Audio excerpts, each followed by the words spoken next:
મિત્રો હું છું પરમાર અનિશા, તમે જોઈ રહ્યા છો લોકસામના જ.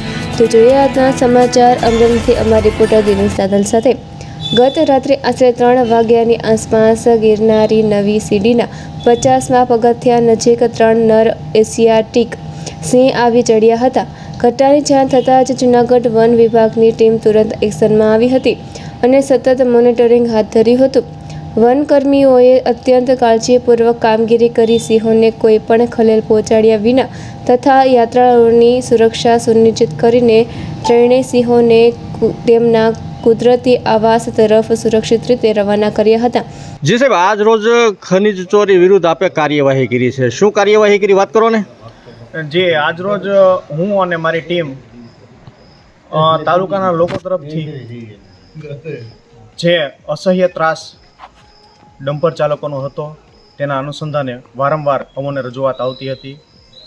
તે અંગે અમોની ટીમ સાથે આજે રાત્રિના 10:30 આસપાસ પૂતળિયા ગામેથી રેતી ભરેલા ડમ્પરોનો પીછો કરતા તેઓએ ત્યાં ગામની અંદર શેરીઓમાં ડમ્પરો સંઘરી દઈ અને લોકો નાચી છૂટ્યા હતા. ત્યારબાદ અમારી ટીમે દરેક શેરીમાં ઊભા રહી અને દરેક ડમ્પરને એક જણાએ કોર્ડન ઓફ કરેલ.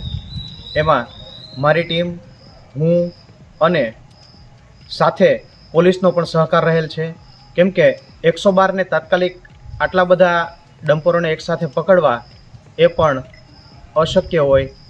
એટલા માટે પોલીસનો પણ સાથે અમે સહયોગ માગેલ છે અને તેઓ દ્વારા પણ અમને હેલ્પ કરવામાં આવેલ છે. આજરોજ અમે કુલ 5 ડમ્પરો પકડેલ છે, જેમાંથી એક રેતી ભરેલું છે અને બાકી અમારી ટીમને જોઈ બીજા ડમ્પરો ખાલી કરી નાખેલ હતા.